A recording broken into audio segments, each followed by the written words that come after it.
పేరునే నాని గారు కానీ బైరెడ్డి సిద్ధార్థ రెడ్డి గారు కానీ వీళ్ళు ఏమంటున్నారంటే టీడీపీ ప్రభుత్వం ఏదైతే కూటమి ప్రభుత్వం ఉందో వాళ్ళంతా క్రెడిట్ చోరీ అని చెప్పి 3 రాజధానులు అని చెప్పి ఒక్కటి కూడా ప్రజలకు ఇచ్చిన హామీలను ఒక్కటి కూడా నిలబెట్టుకోలేదని చెప్పి అదేవిధంగా మన ఇప్పుడు భోగాపురం అని చెప్పి అది మేము స్టార్ట్ చేసిన దానికి చేసింది మేము పని అంతా చెప్పుకునే మాత్రం వాళ్ళని చెప్పి మాట్లాడుతూ ఉన్నారు. దీనిపై మీ స్పందన ఏంట?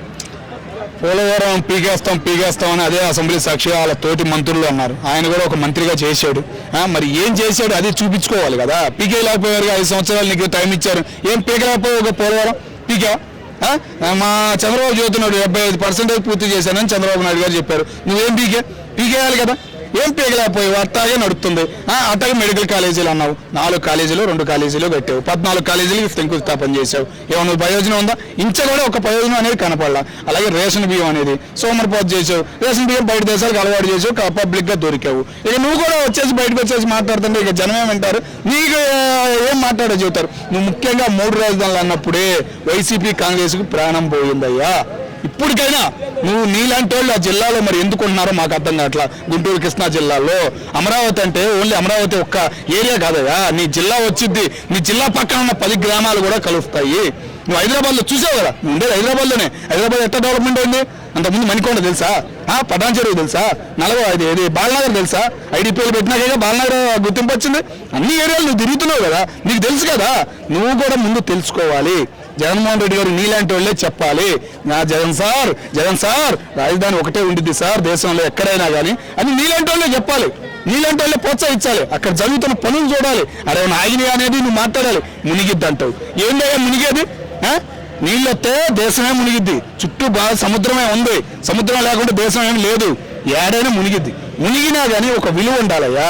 మునిగిన నీటికి విలువ ఉండాలి. అది అనేది నువ్వు తెలుసుకోవాలి. ముందు రాజకీయంలో బాగానే మాట్లాడుతున్నావు. మాట్లాడే మాటకి విలువ అనేది ఉండాలయ్యా. మనం 10 మంది ముందు మాట్లాడుతున్నాం అంటే ఒక విలువ అనేది నీకు రావాలి. మనం మేము కోరుకుంటున్నాం. అదేవిధంగా ఇప్పుడు బొత్స సత్యనారాయణ గారు కూడా దీనిపైన మాట్లాడడం జరిగింది. ఈ కూటమి ప్రభుత్వమే దోపిడి ప్రభుత్వం అని చెప్పి ఆయన చెప్తా ఉన్నారు. దీనిపై మీ స్పందన ఏంటి?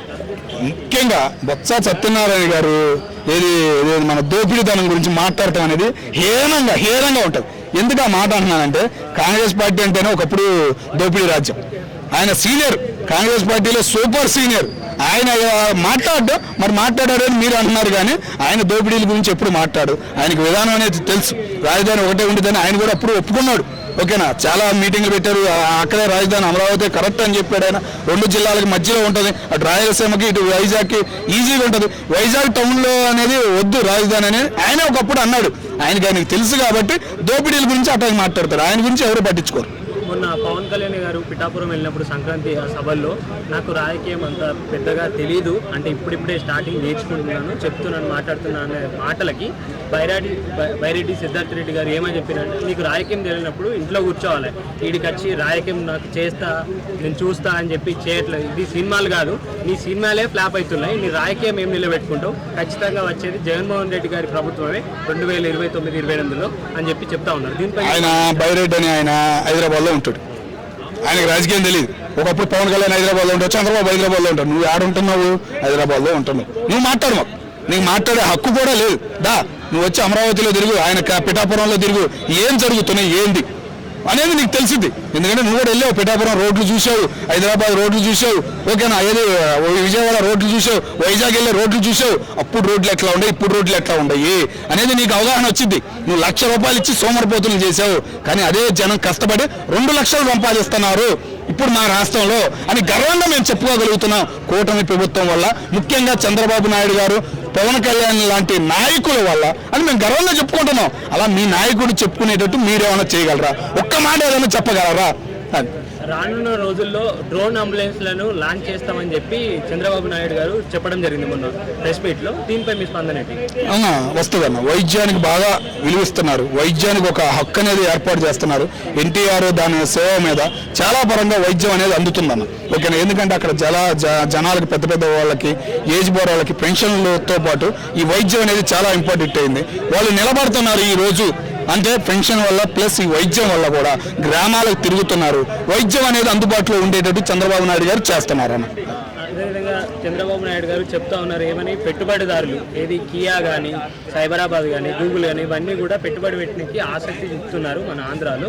దీన్ని ఇంకా ముందుకు తీసుకుపోయి పెట్టుబడులు పెట్టి అభివృద్ధి చేద్దామని చెప్పి ఆయన మాట్లాడుతూ ఉన్నారు. అంటే అభివృద్ధి అనేది ఇంకా జరుగుతుంది అనే నమ్మకంతో చెప్పారు. ఒక ఉదాహరణ, నీకు హైదరాబాద్ తీసుకుంటే అన్ని తీసుకొచ్చేసి ఇక్కడ పెట్టారు. ఒకరిని చూసి ఒకటి భయం లేకుండా తొందరగా వచ్చేసారు. కానీ అక్కడ చంద్రబాబు నాయుడు గారు ఏం చేస్తున్నారు అంటే 13 జిల్లాలకి ప్రిఫరెన్స్ ఇస్తున్నాడు. 13 జిల్లాల్లో అభివృద్ధి అనేది జరగాలి, ఎక్కడ ఎమ్మెల్యేని అక్కడ స్ట్రాంగ్గా తయారు చేయాలి. వైఎస్ జగన్మోహన్ రెడ్డి గారు మళ్ళీ 150 మందిలో 50 మందికే మిగతా 100 మంది ఖాళీగా ఉండేటట్టు కాకుండా అందరికీ ఒక ఎమ్మెల్యే అంటే ఒక స్ట్రాంగ్గా తయారు చేయాలి. టీడీపీ పార్టీ తరఫున ఆయన కాంగ్రెస్ సీనియర్ కాబట్టి ఎవరు చంద్రబాబు నాయుడు గారు ఆ ఉద్దేశం ఆ ఫీలింగ్తో ప్రతి జిల్లాకు ఒక ప్రిఫరెన్స్ ఇస్తున్నాడు. ఒక ఉపాధి, అక్కడ పుట్టినాడు అక్కడే బతకాలి అనే ఒక ఉద్దేశంతో జనానికి ఒక అవగాహన తెస్తున్నాడు కాబట్టి ప్రతి జిల్లాలో 1,00,000 ఆదాయం ఈ రోజు కనపడుతుంది గవర్నమెంట్కి. ఎవరిని వదిలిపెట్టేది లేదు. ఎక్కడ కుళ్ళు రాజకీయాలు చేసినా, రౌడీ రాజకీయాలు చేసినా కూడా పల్నాడులో కనుక చూసినట్టయితే రౌడీలు రాజకీయాలు చేస్తున్నారు, వాళ్ళని ఏర్పారేస్తా అని చెప్పి చంద్రబాబు నాయుడు గారు కానీ, ఉప ముఖ్యమంత్రి పవన్ కళ్యాణ్ గారు కానీ చెప్పడం అని చెప్పి ఎక్కడికక్కడ ఏరి పీకేస్తా అని చెప్పి చెప్పడం జరిగింది. దీనిపై మీ స్పందన ఏంటి? ఏపీలో ఈయన వల్లే పోలీసులు అంటే భయం అనేది మొదలైంది. ఒకప్పుడు పోలీసులు అంటే భయం ఉండేది కాదు. ఈయన వల్లే పోలీసులు భయం అనేది మొదలైంది. గత 5 సంవత్సరాలుగా పోలీసు అనేవాడు నలిగిపోయాడు. ఇప్పుడు వాళ్ళకి స్వేచ్ఛ వచ్చింది. నువ్వు ఆ అధికారం కాదు, ఈ అధికారం కాదు, ప్రతిపక్షమైన అధికారమైన ఒక లిమిట్ దాటి మాట్లాడావా నీకు ఎలా కంట్రోల్ చేయాలో అనేది పోలీసులకు తెలుసు. పోలీసుల భయం అనేది సొసైటీలో బాగా ఉండేటట్టు చంద్రబాబు నాయుడు గారు 100% కనపడుతుంది. అంటే రౌడీలు రాజకీయాలు చేస్తున్నారని చెప్పి చంద్రబాబు నాయుడు గారు చెప్పారు కదా, ఎవరిని ఉద్దేశించి అన్నారని చెప్పి అనుకోవచ్చు. రౌడీలు చేయడము, రాజకీయాలు చేయడం అనేది ఒకప్పుడు అన్న చంద్రబాబు నాయుడు గారి చరిత్రలో కూడా ఉంది ఒకప్పుడు అది, కానీ ఇప్పుడు లేవు. చంద్రబాబు నాయుడు గారు రాజకీయాన్ని నవ్వులుతున్నారు ప్రతి ఎమ్మెల్యేని. అది ప్రతి ఎమ్మెల్యేగా ఎలా ఉండాలి, ఎమ్మెల్యేగా ఎలా తయారు చేయాలి అనే ఫీలింగ్తో వస్తున్నారు. ఉదాహరణ నీకు వచ్చేసేవారు పెనసాని చంద్రశేఖర్ గారు. ఆయన ఎన్నో బిజినెస్లు ఉన్నాయి, ఎన్నో దేశాలకు ట్యాక్స్ కడుతున్నాడు. అట్లాంటి ఆయన సేవ చేసే విధానంగా తీసుకొచ్చి గుంటూరు జిల్లాలో నిలబెట్టి అమరావతి రాజధాని ఆయన చేతిలో పెట్టాడు చూసావా, ఉదాహరణ అదే. ఆయనగానే కేంద్ర మంత్రి అయ్యాడు.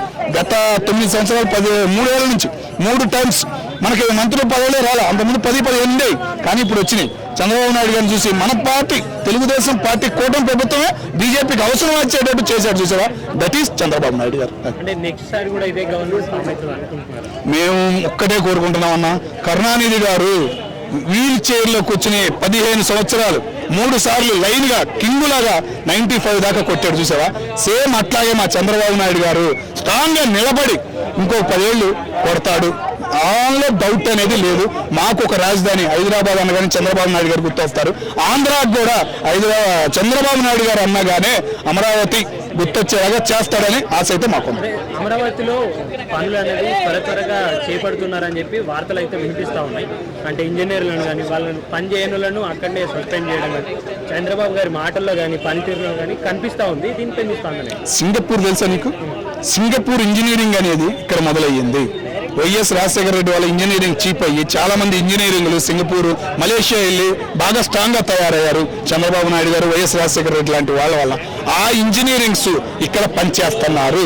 ఆ పనితత్వం చూస్తుంటే మన వీడియోలు తీయడానికి వెళ్ళాం అమరావతిలో, చాలా హ్యాపీనెస్ అనిపించింది. ఒకరు కాదు, ఇద్దరు కాదు, దగ్గరగా నా ఉద్దేశం ప్రకారం నాకు కనపడిన కంటికి అయితే దగ్గర 2 లక్షలు 3 లక్షల మంది పనులు చేయటం కనపడ్డారు. పెద్ద ఇంజనీరింగ్లు కూడా, సీనియర్ ఇంజనీరింగ్ కూడా వదిలిపెట్టలేదు.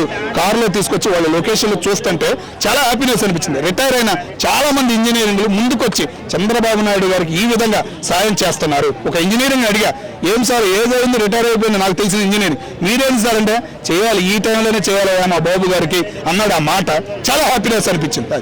అధికారంలో ఉన్న వ్యక్తులు ఎవరైనా సరే అవినీతికి పాల్పడితే అక్కడికక్కడే సస్పెండ్ చేస్తూ ఉన్నారు కదా చంద్రబాబు నాయుడు గారి గవర్నమెంట్ ఏదైతే ఉందో అది. దీనిపై మీ స్పందన ఏంటి? ఒకప్పుడు గవర్నమెంట్ ఎంప్లాయర్స్ అంటే భయం ఉండేది. ఎవరికి గవర్నమెంట్ ఎంప్లాయర్ గవర్నమెంట్ ఉద్యోగం చేయాలంటే ఒక భయం అనేది ఉండేది. అది ఈ మధ్యకాలంలో కొంత రాజకీయాల వల్ల వాళ్ళకి భయం తగ్గింది. వాళ్ళ యూనిటీ పెరగడం వల్ల కొద్ది భయం అనేది తగ్గింది. కానీ మళ్ళీ ఇప్పుడు మొదలయ్యింది, ఆ భయం అనేది మొదలయ్యింది. ఎందుకు ఆ మాట అంటున్నానంటే మిడిల్ క్లాస్ సామాన్యులు, బీసీ, మిగతా అదర్ రిజర్వేషన్ మీద వచ్చేవాళ్ళు తప్ప నిజాయితీగా చదివి స్ట్రాంగ్గా దీనికే గవర్నమెంట్ జాబ్కి వెళ్ళే వాళ్ళు లేరు సొసైటీలో. ఎందుకంటే బయట దేశాలకు వెళ్ళిపోతున్నారు. బాగా ర్యాంకులు వచ్చిన వాళ్ళు కానీ పెద్ద స్కూల్లో చదివిన వాళ్ళు కానీ బయట దేశాలకు వెళ్ళిపోతున్నారు. వాళ్ళ తెలివి అనేది నీ గవర్నమెంట్కి రావట్లే. కాబట్టి వచ్చేదంతా ఎవరు మిడిల్ క్లాస్ మధ్యలో రిజర్వేషన్ వాటి మీద వస్తున్నారు. కాబట్టి గవర్నమెంట్ పనులు తగ్గినాయి, కొద్దిగా భయం అనేది వాళ్ళలో ఉంది. కానీ ఇప్పుడు ఆ భయం అనేది పోగొడుతున్నాడు, డ్యూటీలకు వచ్చేటట్టు చేస్తున్నాడు. ఈ వీడియో కనుక మీకు నచ్చినట్లయితే లైక్ చేయండి, షేర్ చేయండి. మరిన్ని వీడియోస్ కోసం మా ఛానల్ని సబ్స్క్రైబ్ చేయండి. మీ అభిప్రాయాలు మాకు కామెంట్స్ రూపంలో చెప్పండి. మరిన్ని వీడియోస్ కోసం మా ఛానల్ని సబ్స్క్రైబ్ చేయండి.